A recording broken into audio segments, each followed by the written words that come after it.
Welcome everybody. It's great to see so many people here today.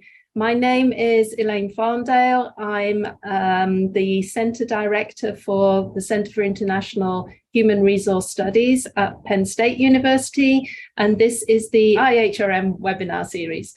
The series is a collaboration between us here at Penn State, together with Simon Fraser University, the Center for Global Workforce Strategy, that's Mila Lazarova in Canada.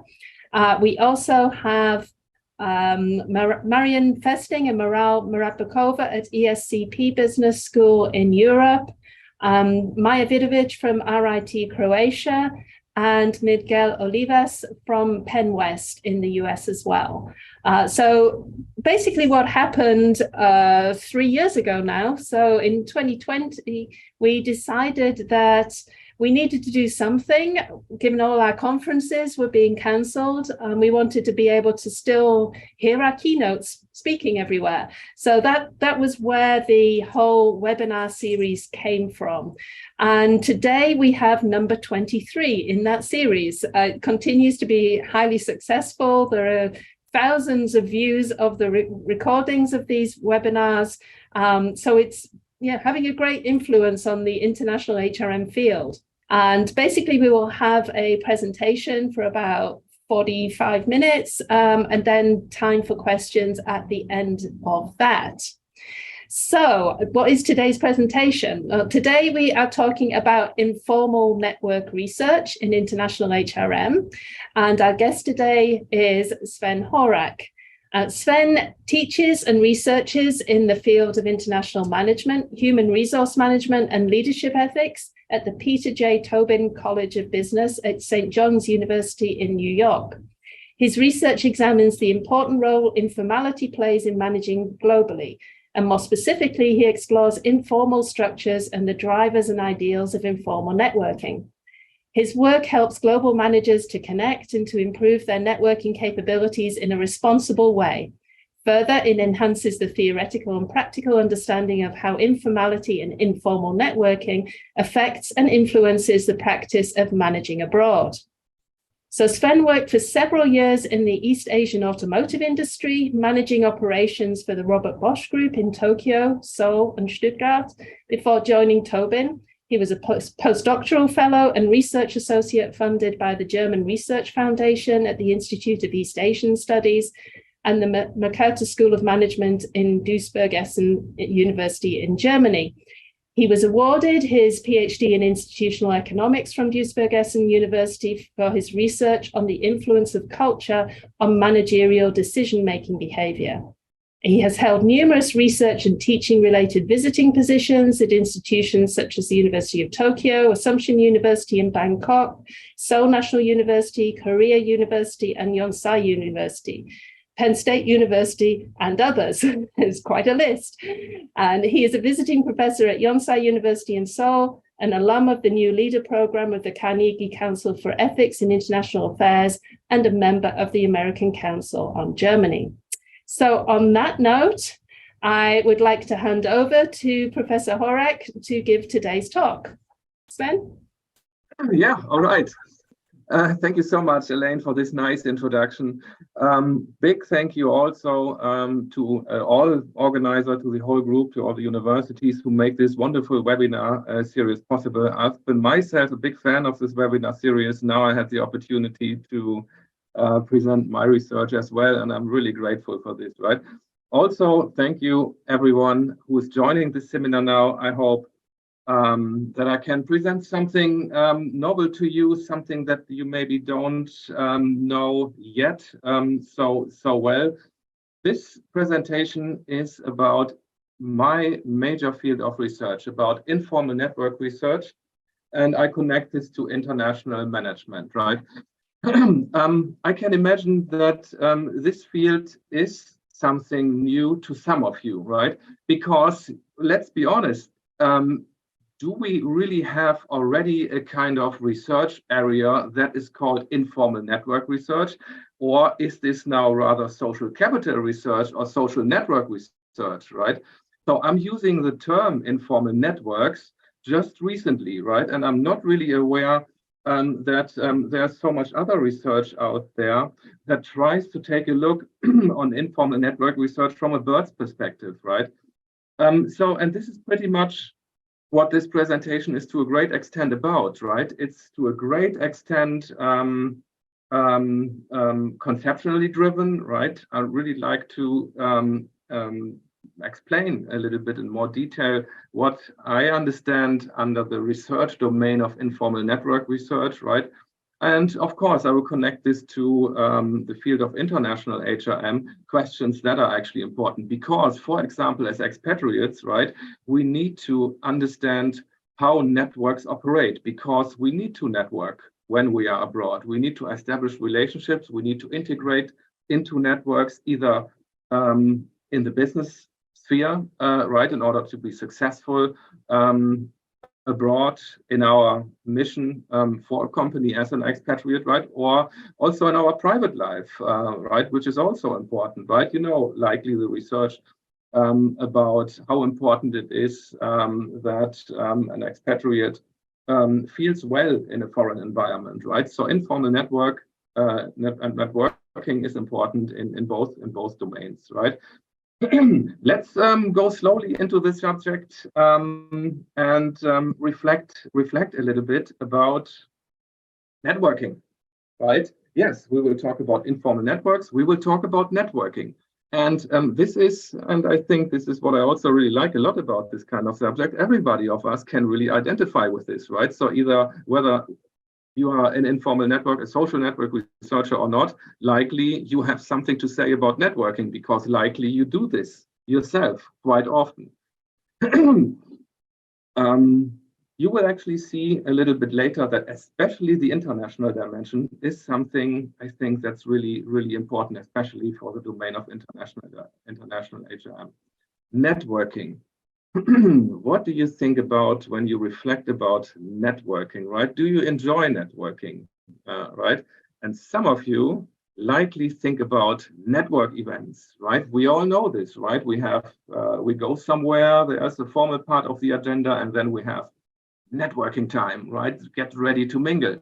You know, the extroverted of you strive likely, right? The introverted at that moment when it comes to mingling and networking, run to the toilet at night for 15 minutes, right? So some of us enjoy networking a lot, others not really so much, right? Interestingly, for the ones who don't really enjoy that so much, right? Don't worry, there's research out there by Casciaro et al., right? Who found out that networking can even make people feel dirty.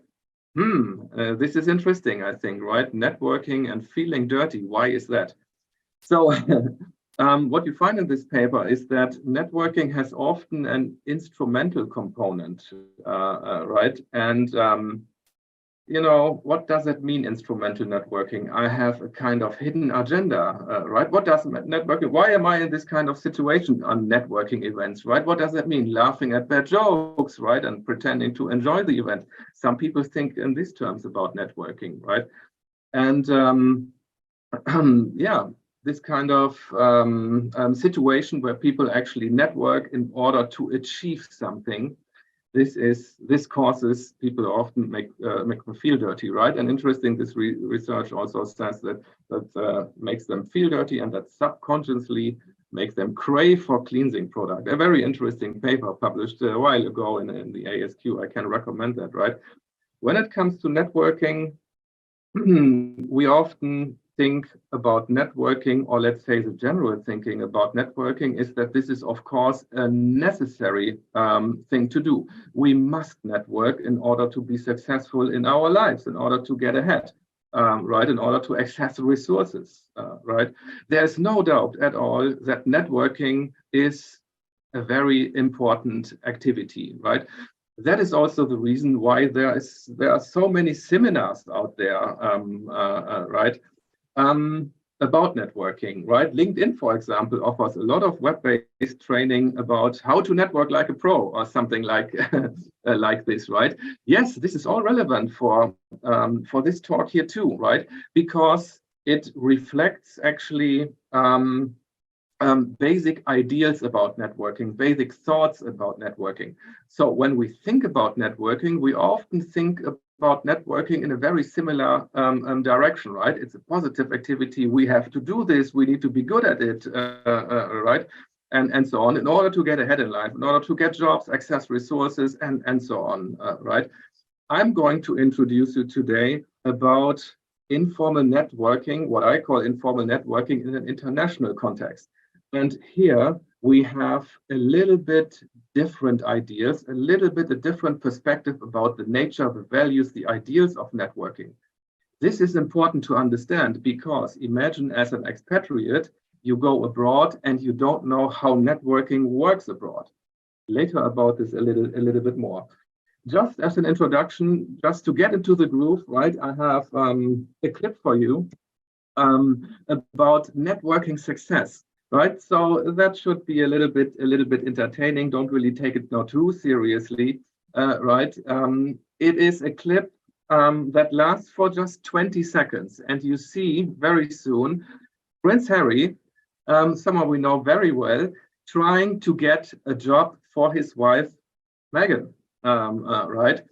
So what you see here on the screen is already the scenario, right? Just a couple of years ago, right? Prince Harry is here talking to Bob Iger, and Bob Iger is again the CEO of Disney, right? And Harry is using this kind of, maybe it's a networking event. It looks like a networking event, but Harry uses this kind of situation to get a job for his wife. He is asking Bob Iger for a favor, right? I'm going to tell you a little bit more what you will see now very soon. This clip is quite fast. There's a lot of background noise, right? So likely you will not really realize what it is about, right?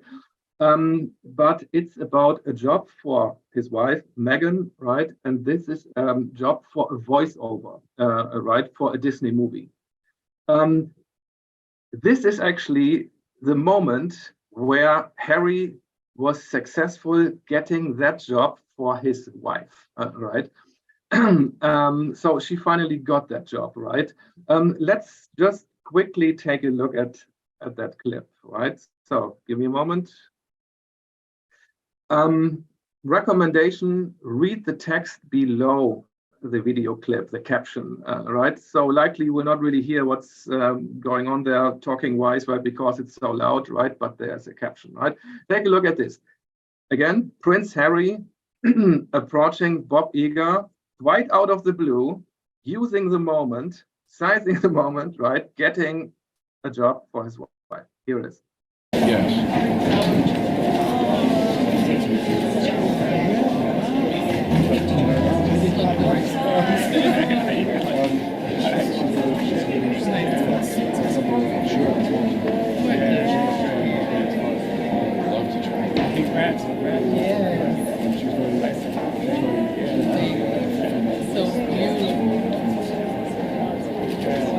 Right.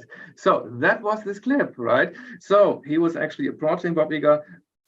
You know, she can do this voiceover. She has experience with this, right? And then Bob Iger was saying, oh, that is so interesting. We love to try this.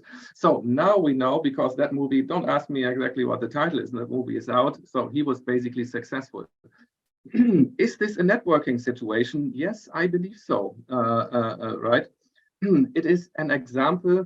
It takes a look at a small part of networking. What is networking is a really broad subject, right? But he is using the moment on an event, right? Approaching someone he maybe doesn't really know before, right? And asking for a favor. Favor exchange. This is a very integral part of networking, right? What is also interesting is now, what is the secret of success? How did it turn out to be successful? We have to ask ourselves, right? Or we have to see what is basically invisible for us, right? He is a part of a group, basically, right? So he has, in principle, access to resources, right? Harry is a kind of celebrity, and people are somehow amused, they sympathize likely of being now in this kind of situation, right? When you take a look at what was around them, right? People were in a really good mood, right? The wife of Bob Iger smiling, right? Oh wow, it's Prince Harry. So Harry has access to resources that likely others of us do not really have to get the job. If I would run around there and say, hey Bob, you know, how about a voiceover? You can imagine, right? Many of us don't really have access to these resources, to these network resources. And one fact that defines informal networks is that informal networks can be seen as a biographical byproduct that we often don't really proactively need to develop. It's just there somehow, right? Because of the status that we have access to certain resources, right? So I just wanted to use this example to kick off my talk here, right? And this is what we are going to talk about now, right? We will spend a lot of time on conceptualization. What are informal networks? I believe it's rather novel, right? You have heard before about social capital research, social network research, right? Informal networks, that is as a category, as a distinct category of research, rather something developing, I would say, right? But I believe it makes sense to make it distinct, right? And why this is the case, we'll get back to that soon. We will take a look at some examples of informal networks, right? We will talk about some key characteristics, right? I have actually, meanwhile, through many years of field research, trying to explore informal networks, right? And I will share some of these insights from expatriates from the field, right? And I also will give an outlook about what are the existing research domains of informal network research, right? And what could be interesting future avenues to pursue, right? And I hope that I can really present now all these kind of things in the next 30 minutes roundabout, right? Let's start with conceptualization, all right? And talk about constructs and features, right? Again, back to the introduction, right? What is the conventional thinking about networking, right? So if we generalize, I think networking is generally seen as a positive activity, right? We should do this. It leads us, it gives us benefits somehow, right? It makes our careers progress. We believe that in principle, everybody can engage in networking, right? If we are a little bit extroverted, right, you know, getting out there, talking to people, right, this will do the job somehow, right? Yes, introverts can also network. They do it a little bit differently, right? But extroversion is regarded as very positive, right? Going out there, talking to people, approaching people, right? Establishing relationship means when we have something to offer, right, we are basically welcome into networks somehow, right? Because the idea is that networking is in principle rather an instrumental kind of thing, right? When we talk about networking, from a Western point of view, we are not talking about making friends. It's more about partnership, right? It's about bringing something in that may be valuable for the other, right? We expect also reciprocity. So networking one-on-one, some of the typical features that likely everybody would agree on what networking is basically about. When we take a look at these networking seminars, at these networking trainings that we see on LinkedIn, right? The interesting thing is that the trainers often claim universality. We often, and I think this is also reflected in the social capital literature in the original, in the early one, right? That, you know, this claim of universality, how we actually network, how we accumulate social capital somehow, right? And how this translates into social networking then, that seems to be a universal activity. I don't believe that, right? And to me, it's rather clear that, you know, I have this cross-cultural management background, right? I have always been interested in exploring cultural similarities and differences, right? And you know, improving things in business, right? That maybe could cause cross-cultural conflict or so, right? But people with a cross-cultural background have per se the understanding that values and norms differ across cultures. And when networking is an activity that follows certain values and norms, there must be just differences across cultures how we network. And this has tremendous implications for business expatriates and basically for all kinds of expatriates, right?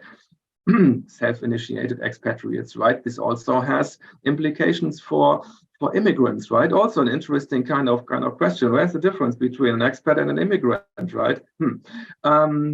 Once we are in an environment that is not the one where we're socialized in, right? We are all sitting in the same boat, and whether we are a self-initiated expatriate or a business expatriate, we face similar challenges, right? And this means getting connected to local networks. So that there are cultural differences when it comes to networking is basically straightforward. And here you see a really nice illustration that's very popular, that's made by a graphic designer, right? From China, who actually lived in Germany for a longer time. And he illustrated his experiences into pictograms, right? And this one here is about networking in the East and in the West. We can generalize this as East and West. It's actually about Germany and China, right? But I think it illustrates very well where the differences are in networking behavior, right? Likely you have seen that before. Represented the blue field representative for the West, right? You have actually separated groups. People are somehow connected to each other, but there are not really so many connections across the group, right? What would you guess? How does networking look in China? And believe me, this is similar in Korea too, right? And other East Asian countries too. Tada, totally interconnected, right? So you have actually virtually everyone is connected to everyone here somehow, right? This gives us somehow an idea that there must be differences in networking behavior in the East and in the West, right? Using this example.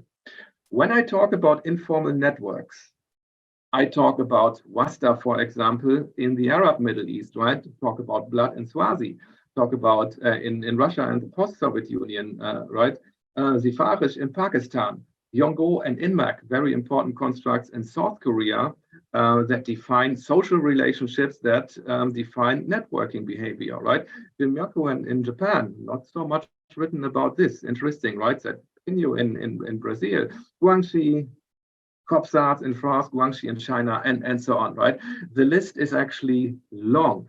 And the interesting thing is, I find this really fascinating that every country has this kind of certain expressions for networking. In Germany, for example, just in case there are some Germans here, right? We call this vitamin B, vitamin B, and B stands for connection then in Germany. Right? So every country has networking concepts and constructs, right? And here you find just a small selection, right? You find there's a very nice source, very valuable source out there, the Encyclopedia of Informality, right? So now it's available in 2 volumes. A 3rd volume is on the way. It's edited by Alena Ledeneva, a name informal network researchers know very well about her work of blood in Russia, right? And yeah, the best thing is that the encyclopedia is available free of charge on the website of the publisher, right? So this encyclopedia is about, you know, all types of informality, right? Informal ties, networks, informal practices. And this also should point us now when it comes to conceptualization. Let's put this puzzle together and try to find out now where's the connection between now informal networks, informal institutions that also plays a role, right? And social practices, right? How does this get together? More about this very soon. So as I mentioned, informal network research, is this a domain that can be called a distinct domain of research? Maybe not yet, right? Because many scholars do not really use the term informal networks, right? I had actually the pleasure to work with 3 wonderful scholars who are all working on this field, right? Dana Minbaeva, Alena Ledeneva, and Mara Muratbekova too on, right? And we got just recently this paper out in the Academy of Management Review, where we actually talk about the relationship between informal networks and informal institutions, right? And in this paper. You will find, by the way, a link in the chat box. Kara is going to post this, I think, so that you can access that paper. We provide a definition of informal networks, right? There's a definition of social networks, of course, available, of social capital. Informal networks, I think that's rather something novel, right? And our definition, now in contrast also to the definition of social networks, right, goes like this. Informal networks can be defined as channels embedded in the respective culture that provides the general behavioral norms and ideals of interpersonal exchange. What is important here is that informal networks, by definition, very closely connected to culture. Culture plays a role, right? Behavioral norms plays a role, right? Ideals play a role. What is the output? What is the result of this, right? Network members have the privilege of access to favors, but also care, goodwill, commitment, and so on, right? Right, people who have these who are members of an informal network, right, they actually have access to certain opportunities that others who are not members of the network have not, right? So what I think is important that we have that focus here on culture, right? More about this very, very soon. Informal network research, what would be the status? First of all, I think it's actually a pity that we not yet do have a comprehensive study available, an integrative review article or so that somehow unites informal network research, that takes a look at all these networks and try to generalize about it, right? That is actually missing so far in the field of HRM and IB or international management too, right? And I think in other disciplines, you would also not really find an overview article that reviews the constructs and comes up with, you know, some general, specific features of informal network research, right? You find out there research that focuses on separate constructs. There's a lot of research on single constructs, right? There are a few studies that compare informal networks. There are studies that compare blood and in Russia and Guangxi in China, right? There are studies that compare other two constructs, right? Yongo in Korea and Guangxi, right? Yeah, there are quite a lot of differences, right? There are also studies out there that a rather recent study by Sang et al., right, that compares three constructs.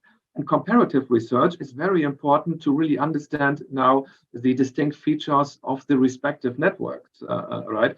It's not really so easy to come up with generalized statements that would be valid for all networks, right?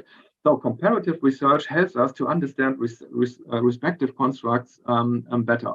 We also have to say, when we take a look at studies that are out there, that most studies are rather conceptual.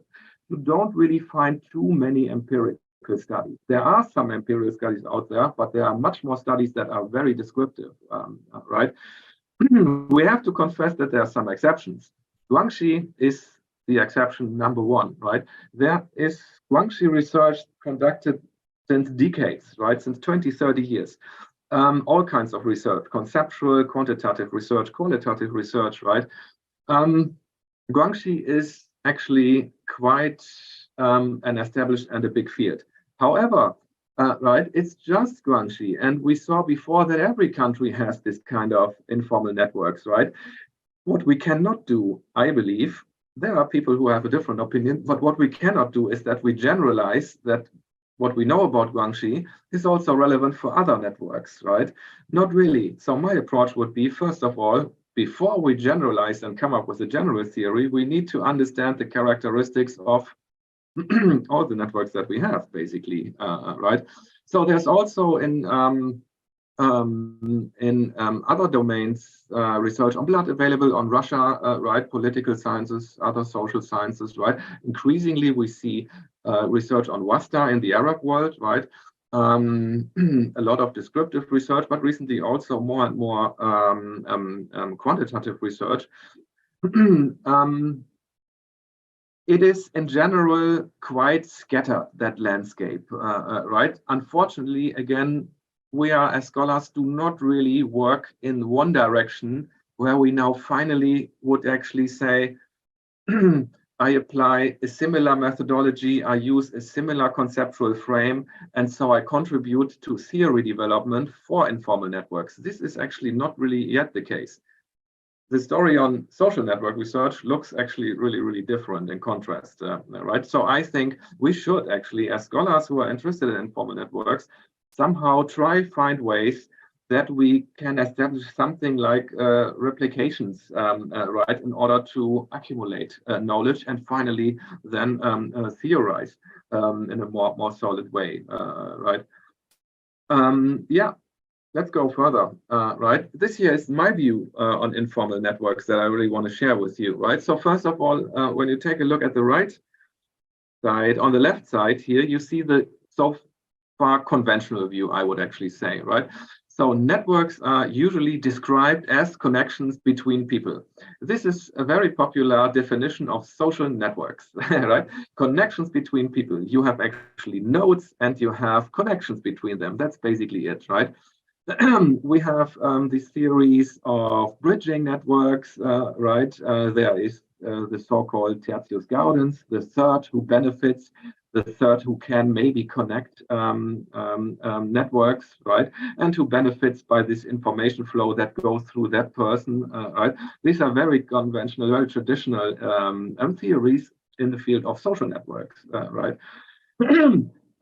How they operate, mostly based on Western ideas, right? Yeah, I'm very general here, and if I really have diehard social network researcher here, you would likely oppose this a little bit and say, well, some other notions, but let me just generalize at this moment to make the contrast to what I'm actually talking about a little bit more clearer, right? So how social networks operate based on Western ideas, right? Like they are open, right? Everybody can somehow become a member of a network, right, and contribute, right? There's this instrumentality, right? It's clear that, yeah, we want something, right, from that network, right? And it's also good to be more extroverted, right? So all these things can be really criticized from an informal network point of view. And my preferred way of illustration is what you see here on the right side. This kind of Pollock-like painting, right? I think this pretty much reflects the nature of informal networks. There are different intensities, right? There are groups that are bigger than other groups, right? Some groups spread really across the entire picture somehow, right? Everyone is somehow interconnected, but in different ways, right? There's multiplexity, right? People do have different networks and are differently connected to networks, right? What is the center of informal network research are informal institutions, right? Culture plays a role again, right? We are interested in why are people connected and how can we learn and understand how to possibly get into networks, right? Because when the international contexts come into play, we need to study these constructs, right? We find out very soon that there are very different type of ties. There are some ties are voluntary, right? They are pretty much, similar in nature as social network ties. Some are blood-based ties, right? Some are also affective ties, right? Or as my colleague Peter Ping Lee just recently described it, we can distinguish socially ascribed ties, right? And ties that are achieved versus ascribed, right? We'll get back to that a little bit later. This is very important. It relates to networks where you are quasi born into and where outsiders quasi cannot get access to networks. And this stands in very sharp contrast to what we know about social networks, right? Whereas social network research often talks about, yeah, diversity is great, establish diverse ties, and so on, right? There are some informal networks where you just cannot get access. Doesn't work, right? Think about the implications for business expatriates, right? More about this soon. I think this is very important. I find this very fascinating. Let's go deeper into conceptualization. at the core, we have informal networks, right? And this tends to be a structure, but informal networks must be seen in relation always and in connection with informal institutions, because informal networks are embedded into informal institutions. Both are embedded into culture. We need to distinguish when we talk about informal network research, in my opinion, these levels. Currently in the literature, it's often bundled, it's often confused somehow, right? Many scholars talk about informal institutions when they talk about Guangxi. I would say, well, Guangxi is a network, right? Informal institutions is a part of that network, but we have to really distinguish these three levels. And the cultural embeddedness is also important, especially, I again believe, for international managers, for expatriates, right? It's really important. As a result, we have social practices, right, that are also important, right? Like favor exchange. That is the social practice of informal networks: favoritism, loyalty, obedience, right, and so on. This connection, we have actually analyzed, we have theorized about it in this AMR paper that I was just mentioning, a little bit more deeper, right? And this is something really, really interesting. So the role that informal institutions play in connection to informal networks, this is really something very special, right? Yeah, again, a lot of papers tag what I call informal networks, like WASDA, Guangxi, Yongbo, and so on. Often it's tagged, it's an informal institution. You find a lot of, in the IB literature, a lot of papers that say actually Guangxi is an informal institution. It's not really, it's not wrong, right? But I think it's more precise if we distinguish these three levels, right?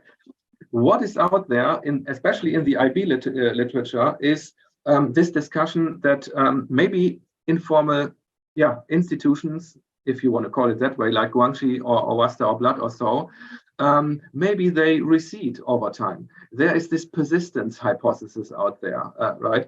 The persistence hypothesis in IB is about that informal networks will, in principle, persist because they are culturally driven.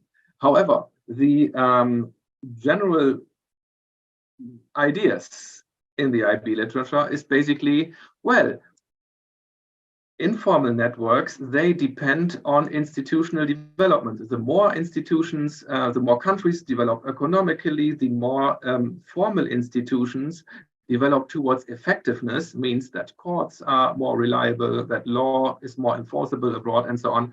People will not really rely on networks, right, on these informal institutions anymore, right? I believe that's wrong. So there are different camps of scholars. I'm the one who says actually they are culturally driven, they will persist, right? And this is the way how we argue in this paper, in this AMR paper, right? Informal networks, informal institutions, they depend on each other and they will persist because they are something cultural, right? And culture, as we know, is something quite rigid and changes slowly. Right, we are not really saying that culture doesn't change, right? Thanks God it changes, right? But it goes very slowly, and networks adjust, so they will persist, right? So if this camp of IB scholars is right, that informal networks and these institutions will disappear over time, the more formal institutions develop towards effectiveness, informal network scholars have a problem because their research field just disappears, right? That would actually mean, well, why care about them? They will actually disappear sooner or later anyway, right? So we don't think so, right? Now the question is, when we would accept that informal networks and institutions persist, right? Why is this the case? Why do they persist, right? And this is now the role where informal networks really come into play, because we actually say in that paper that informal networks channel these dynamics, continuity and change in informal institutions, right? They are interconnected. Informal networks enact informal institutions. We have to regard both as connected, right? So when we talk about one, we cannot forget the other, right? In this paper, we also classify different types of informal networks. We classify them in networks that can be described as rather effective and very close, that you can really not penetrate as a foreigner. And other networks are rather open and are used more instrumentally, right? We believe that all these networks persist. basically, right? But we believe actually that those networks that are very close and that are more effective, right? They persist actually much longer than networks that are rather open, right? They actually change their kind of shape faster. Nevertheless, we believe they don't really disappear. So this is a very interesting paper, I think, and we're very happy that we could accommodate it in the AMR, right? This is actually, now let's disentangle these research domains actually a little bit, right? I know it's a little bit a bold claim that I come up with here, right? But I'm actually working towards establishing informal network research as a distinct field because I believe it's different compared to social networks and social capital, right? At the same time, I believe there's also an overlap and these fields are interconnected, right? I'm not saying that social network research and informal network research are totally isolated from each other. Not at all. They intersect at some parts. But still, I believe that what I read, what I know about informal networks, does not always it's not always so much in tune with what the social network and social capital literature is about. And let's think about who developed social capital, right? Social capital, and then based on that we have social network theories, right? I mean, it's pretty much developed to a great extent in Western countries, right? Has there, think about Pierre Baudin, right, from France, of course, right? Love his research, right? Putnam, basically, political science, bowling alone, social capital, right? And so on, right? So it's quite Western driven, I think, right? We see the notion, I mean, are they same? Are they different? That's an ongoing question, of course, right? It's my opinion that they are a little bit different, right? I believe that informal institutions, they are more closer to informal networks, and informal institutions, you don't really see so much debated in the social network kind of or capital literature, right? I believe, a very broad and superficial reflection on social network research, right? Often we believe they are open, they are accessible, they are used for a purpose, they are purpose-driven, instrumentally used, right? Weak ties play a role, right? Loyalty and these things, obedience between members, that is not really something so important in the typical past literature on social networks and social capital, right? It's not really about friendship, it's more about partnership, right? However, informal networks, there you have, they are more effective, they are emotional, right? Often it is about friendship, right? Friendship first, then we do business somehow, right? People would actually say abroad, I don't do business. If we're not friends, right, forget it. We don't do business somehow. If we network based on establishing a deeper relationship, right? They are more personalized, right? Loyalty plays a role, right? The ideal of weak ties, for example, well, in many countries, weak ties bring you not very far. Weak ties don't get you the jobs. It's strong ties. Some networks are per se strong type networks, right? Right, and often, not always, but often they can be quite close that it's hard to penetrate them, right? Here we have an example where we deconstruct WASTA. WASTA in the Arab Middle East, right, is the dominant kind of networking type, right? My dear co-author Fadi Aslan wrote in a paper that WASTA is the way of life in the Arab world. This tells us that we have here, that we deal with something that integrates that spans over the private sphere, the business sphere, right? It's not really about the thinking that we discussed before, oh, let's do a business networking kind of thing, right? So WASTA is something very pervasive in the Arab world, right? And we try to now apply this concept of informal, of social capital somehow in some way, right, of informal institutions and social practices. And we define WASTA, that we call it here informal network autonomy, right, in terms of its organizational structure. And here we lean rather towards the traditional social capital literature, right? It consists of two different types of ties to describe it. You know, they are voluntarily concluded ties, but they are also predefined ties. They are blood ties, and means you are quasi born into WASTA networks, right? Defined by type of tie, family membership, right? Very close friends would also count as so-called pseudo-family members somehow, right? Because family ideals play a role, right? Also, you have WASTA with people from the same clan, same tribe, right? Same region, same sect, and so on, right? These are all structural basis of WASTA, right? There are also voluntary concluded ties, right? Likely now leaning more towards the social capital literature. Likely they are more weaker in terms of ties than these blood-based ties, basically, right? But you would have WASTA then with mutual friends, acquaintances, right? But also co-worker, also, right? Important is that this has to be seen in order to understand it, right? In order to understand the anatomy of WASTA. I am using here medical terms, right? We have to really take a look at what is the glue, what keeps them somehow together. These are informal institutions like that are very typical for that region: trust, respect, commitment, loyalty, right? Obligation, and so on, reputation, preserving one's honor, right? The Chinese version of preserving one's honor would be keeping faith, for example. These are very important informal institutions that play a role. As a result of both, you have social practices, right? And social practices that are born out of network structure plus informal institutions is favor exchange, right? Is favoring family members, for example, right? Often on cost of competence, right? When it comes to hiring, WASTA networks can do magic, right? Magic also in terms of putting people into positions where they are maybe not really the most competent ones, right? But the ones with better WASTA, with stronger networks somehow, right? Just a note to draw this line to expatriate management and so on, right? Now, if WASTA is important in business and private life, and if WASTA consists to a great extent of predefined ties based on family membership, clan, tribe, sect, and so on, right? Think about how you get access to these important networks as a business expatriate in an Arab world, right?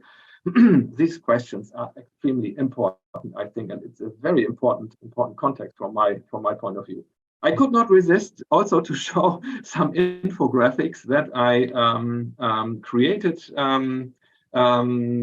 based on the book that is just published, right? An edited volume on informal network research and international business. I don't really want to go into detail. Yeah, let's get connected on LinkedIn, for example, right? I have posted them. They are shared by many people. Maybe they came across you came across some of them in the past, right? So we try to, of course, explain something very complex in quickly, so that people can actually grasp what they are about in 2 seconds, right? Informal networks are complex. They are culturally embedded, right? They are multiplex. They develop dynamically, and they are important other characteristic that we need to take a look at. Morally ambivalent. I'm just taking a look at the time now, and I'm very shocked that I basically run out of time. Oh my God. Right, I think I need to really skip many slides here, right? So what are the key characteristics, right? Let me actually go a little bit quick further. We have here informal ties in South Korea. Yonggo is a kind of tie that is very difficult to basically penetrate, right? Because it consists of ties that are education-based, family-based, and regional origin-based, right? As you see, many ties are actually given by birth, right? Blood ties, especially, right? And family ties, right? There are other networks that are more penetratable, more general, right? INMEC, for example, right? But given that I ran out of time, let me just go Here we have another pictogram, right? And these infographics, basically, you find also the link towards them in the chat box, right? So you can download them, maybe use them for educational purposes. They are, of course, free to share, right? So the key question is, how can expatriates penetrate informal networks, given that some of these networks are actually not penetratable, basically not developmentable, right? This is the key question. And here I have actually, well, unfortunately, we ran a little bit out of time now. A lot of comments here, anecdotal evidence from the field, right? In the field of recruitment, promotion, diversity and inclusion, and in general, right? And as a summary, we see that network access, this is where many expatriates actually struggle with, right? Case Yongo networks in Korea. Expatriates actually say, yes, you can develop deep and trustful relationship, right? But you cannot establish Yongo. This is really, really tough, right? Information transfer. Information is transferred through networks, and for companies, this is hard to control. That's very difficult, right? In terms of behavioral ethics, also an important research domain. Loyalty is higher towards the network than to a corporate code of conduct. What implications does this really have for corporate citizenship, for example, right? These are actually problems that are connected, challenges, let's call it challenges, to informal, to coping with informal networks, right? That are important for expatriates basically to solve abroad, right? Here I do have some ideas about what would be an interesting path for future research. Based on a paper I read with Yong-Soo Park that was just recently published in the International Journal of HRM, right? I would like to really have some time, 5 minutes, to discuss this, right? But you see, in a nutshell, across several domains, several levels, individual level, group level, corporate level, we can easily connect, and we should actually connect and explore research deeper, right? If it's, well, expatriate effectiveness, for example, adjustment and performance, very important, and how far do informal networks represent a barrier, right? Especially when expatriates cannot really connect to important networks abroad, right? This you find over here in that overview, right? How to solve this? All right, I need to round it up, right? I think it's important to understand certain network constructs better.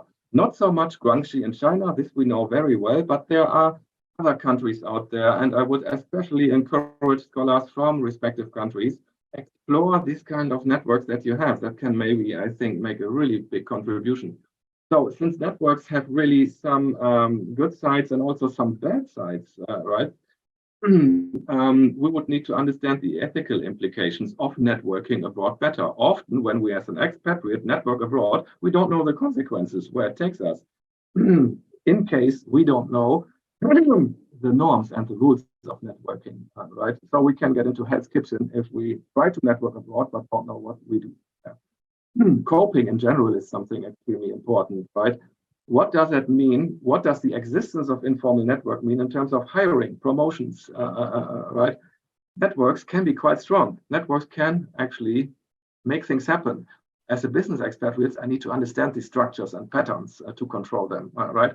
We need to face reality. Some networks we cannot penetrate, right? What are the alternatives, right? How to turn a liability into a asset of foreigners, and this you see into this spectrogram.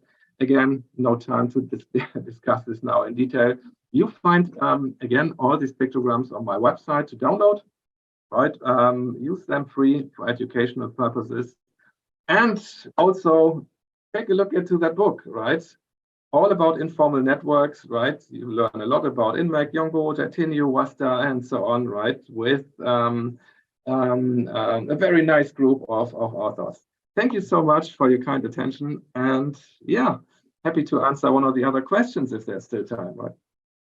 Thank you very much, Sven. That's excellent. We're going to squeeze one question in because I know people do need to rush off. So a very practical question on the end of this. There's so many. I have I would demonstrate here my scribbles, all my questions that I have here. But basically, this is a question from Justin Winkler. What are some major advantages of social networking, and what are some tips to improve your overall networking skills? Yeah, of course. Well, people network, of course, in order to access resources, in order to get jobs, in order to get information quite often, right? And we know that there's a variety of information, right? Informal networks are often used to get information through competitors, of competitors through their networks, right? So there's often also information that is really difficult to get. Networks can enable that, right? That is the business perspective, right? In private life, you know, I have talked to people who had really interesting expat positions, right? And they said, well, work was okay. After work, there was not much to do. I could not really make any friends, right? You need informal networks, you need social networks for well-being, right? In order to be happy abroad, right? You need these ties in business and in private. How to improve networking? Well, especially when it comes to informal networking, try to observe what is going on around you. How do informal networks abroad operate, right? They operate in different cultures very differently, and this we need to understand, right? Thank you, Justin, for that question. That was a very, very quick answer. Thank you very much.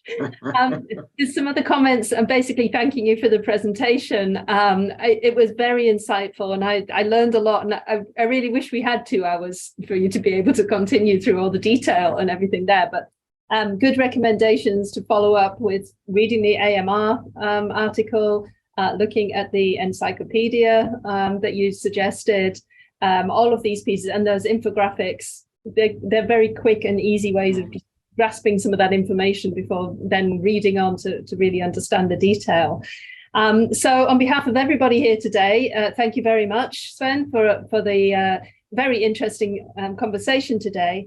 For everyone, just so you know, we have our next webinar coming up on April the 27th. And that will be Rebecca Picari talking about, let's talk about language. So have a language perspective on international HRM and international business research. There are also, if you look in the chat now, you'll be able to see where you can sign up for that event. And just time for a couple of very quick announcements.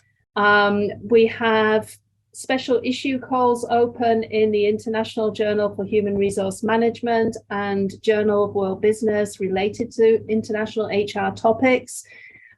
These will appear in the chat shortly. And also a hot off the press note for anyone hoping to attend the Human Resource Division International Conference, the HRIC, in South Africa at the end of May, that one.